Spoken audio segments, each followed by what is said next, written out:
Welcome to Tej education. Madhya Pradesh police परीक्षा हेतु इतिहास विषय का ये चौथा भाग हम लेकर आए हैं और संपूर्ण इतिहास संपूर्ण संविधान हम आपको करा चुके हैं। तो प्लेलिस्ट में जाकर आप पूरी वीडियो देख सकते हैं और परीक्षा में इनसे बाहर एक भी प्रश्न नहीं जाएगा, चाहे पुराने पेपर देख लें।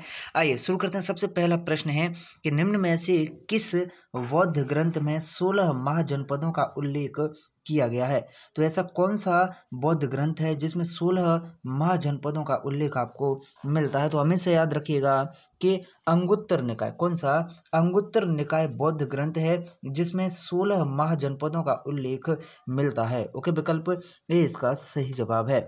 अगला प्रश्न है कि प्रथम मगध साम्राज्य का उत्कर्ष किस शताब्दी में हुआ था? जी हाँ, तो प्रथम मगध साम्राज्य का जो उत्कर्ष है, प्रथम मगध साम्राज्य का जो उत्कर्ष है यह कब? तो यह 6वीं शताब्दी, ईसा पूर्व 6वीं शताब्दी में हुआ था। अगला प्रश्न है कि महाभारत के अनुसार उत्तरी पांचाल की राजधानी कहाँ पर स्थित थी? तो हमें याद रखें, महाभारत के अनुसार उत्तरी पांचाल की राजधानी कौन थी? तो अहिच्छत्र। ओके, अहिच्छत्र जो है उत्तरी पांचाल की राजधानी थी। लेकिन इसी के साथ साथ प्रश्न इस तरह से भी पूछ सकता है कि दक्षिणी पांचाल की राजधानी कौन सी थी? तो याद रखना, दक्षिणी पांचाल की राजधानी थी काम्पिल्य, उत्तरी पांचाल की राजधानी थी अहिच्छत्र। ओके, आगे बढ़ते हैं। अगला प्रश्न है कि मगध के किस प्रारंभिक शासक ने राज्यारोहण के लिए अपने पिता की हत्या की और स्वयं इसी कारणवश अपने पुत्र द्वारा मारा गया? जब खुद ने अपने पिता की हत्या की तो इसके पुत्र ने भी क्या है, इसकी खुद की हत्या की थी। किसके लिए? राज्य के लिए। ओके, राज्याभिषेक के लिए। इसका सही जवाब है, ऐसे व्यक्ति हैं, कौन है? अजातशत्रु, जिसने क्या है, अपने पिता की हत्या की राज्यारोहण के लिए। फिर अजातशत्रु की हत्या इसके पुत्र ने की किसके लिए? राज्यारोहण के लिए। ओके, और इसका पुत्र कौन था? अजातशत्रु उदयन। ओके, देखिएगा, अजातशत्रु ने राज्यारोहण के लिए अजातशत्रु ने अपने पिता बिंबिसार की हत्या की और अजातशत्रु की हत्या उसके पुत्र उदयन ने की। ओके, आगे बढ़ते हैं। एक प्रश्न ये भी बन जाता है कि कुड़िक किसे कहा जाता है? तो याद रखना, अजातशत्रु को ही क्या है, कुड़िक कहा जाता है। और अजातशत्रु के शासन काल में ही पहली बौद्ध संगीत का आयोजन हुआ था। ओके, किसके शासनकाल में? अजातशत्रु के शासनकाल में ही पहली बौद्ध संगीत का आयोजन हुआ था। प्रश्न है कि विश्व का पहला गणतंत्र वैशाली में किसके द्वारा स्थापित किया गया? तो विश्व का पहला गणतंत्र वैशाली में स्थापित किया गया किसके द्वारा? तो भाई इसका सही जवाब ये लिच्छवियों के द्वारा। किसके द्वारा? लिच्छवियों के द्वारा पहला गणतंत्र वैशाली में स्थापित किया गया था। वैशाली कहाँ पर है? तो वैशाली भैया बिहार में है। ओके, बिहार के वैशाली में पहला गणतंत्र, विश्व का पहला गणतंत्र लिच्छवियों के द्वारा स्थापित किया गया था। अगला प्रश्न है कि प्राचीन श्रावस्ती का नगर विन्यास किस आकृति का है? प्राचीन जो श्रावस्ती का नगर है इसका विन्यास जो है किस आकृति का है? वेरी वेरी मोस्ट इंपॉर्टेंट प्रश्न, तो हमेशा याद रखें, इसका जो विन्यास है यह कैसा है बंधु? तो यह अर्धचंद्राकार है। कैसा है? अर्धचंद्राकार है श्रावस्ती का नगर विन्यास। अगला प्रश्न है कि मालवा क्षेत्र पर मगध की सत्ता का विस्तार निम्न में से किसके शासनकाल में हुआ था? तो हमेशा याद रखें, इसका सही जवाब है शिशुनाग के शासनकाल में। किसके? शिशुनाग के शासनकाल में मालवा क्षेत्र पर मगध की सत्ता का विस्तार हुआ था। प्रश्न है कि मगध का सम्राट जो अपरो परशुराम के नाम से जाना जाता है, मगध का ऐसा सम्राट जो अपरो परशुराम के नाम से जाना जाता है, कौन है? तो हमेशा याद रखें, अपरो परशुराम के नाम से जाना जाने वाला मगध का सम्राट है महापद्मनंद। कौन है? महापद्मनंद है।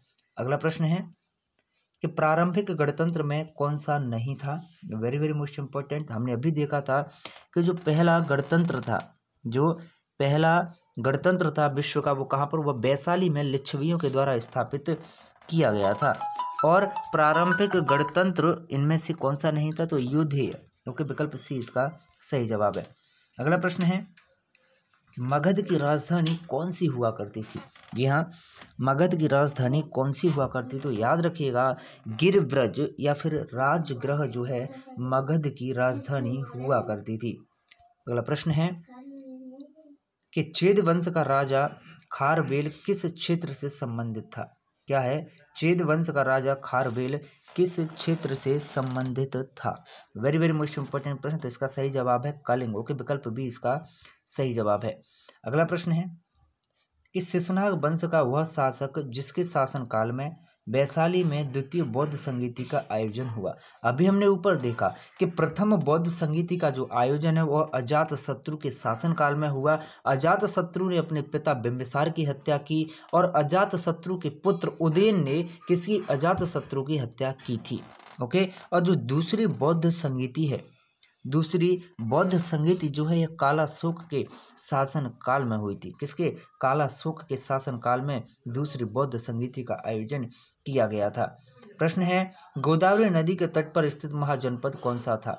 क्या है? गोदावरी नदी के तट पर स्थित महाजनपद कौन सा था? वेरी वेरी मोस्ट इंपॉर्टेंट प्रश्न। तो याद रखें, गोदावरी नदी के तट पर स्थित महाजनपद है अस्मक। कौन सा? अस्मक। अगला प्रश्न है, भारत का कौन सा क्षेत्र है जो कि प्राचीन काल में अवंतिका के नाम से जाना जाता था? हमेशा याद रखें, भारत का ऐसा प्राचीन क्षेत्र जो कि प्राचीन काल में अवंतिका के नाम से जाना जाता था वह है मालवा। ओके, मालवा महाजनपद ओके अवंतिका के नाम से जाना जाता था। विकल्प डी इसका सही जवाब है। प्रश्न है कि और अवंती की राजधानी कौन सी हुआ करती थी? तो अवंती की राजधानी उज्जैनी हुआ करती थी। ओके, और प्रसिद्ध नैमिषारण्य तीर्थ किस जिले में है? कौन सा? नैमिषारण्य तीर्थ किस जिले में स्थित है? वेरी वेरी मोस्ट इंपॉर्टेंट प्रश्न। तो हमेशा याद रखें कि नैमिषारण्य तीर्थ कौन सा? नैमिषारण्य तीर्थ जो है भैया ये उत्तर प्रदेश के सीतापुर जिले में गोमती नदी के तट पर स्थित है। ओके, कहाँ पर है? उत्तर प्रदेश के सीतापुर में है नैमिषारण्य तीर्थ और यह गोमती नदी के तट पर स्थित है। कौन सी? गोमती नदी के तट पर यह नैमिषारण्य तीर्थ सीतापुर जिले में स्थित है। ओके, काफी महत्वपूर्ण एक प्रश्न बन जाता है। और आगे बढ़ते हैं अगले प्रश्न की ओर। ओके, पूरे प्रश्न इस वीडियो के समाप्त होते हैं। आज इस वीडियो हमने कौन सा महाजनपद टॉपिक कंप्लीट किया। महाजनपद टॉपिक के सभी प्रश्न इसमें समाप्त हुए। इससे बाहर एक प्रश्न आपका महाजनपद टॉपिक से बाहर नहीं जाएगा अगर इतिहास से इस टॉपिक से प्रश्न पूछे जाते हैं। अब पिछले वर्षों के भी आप पेपर देखेंगे तो पाएंगे कोई भी प्रश्न इन्हीं प्रश्नों से बाहर नहीं गया है।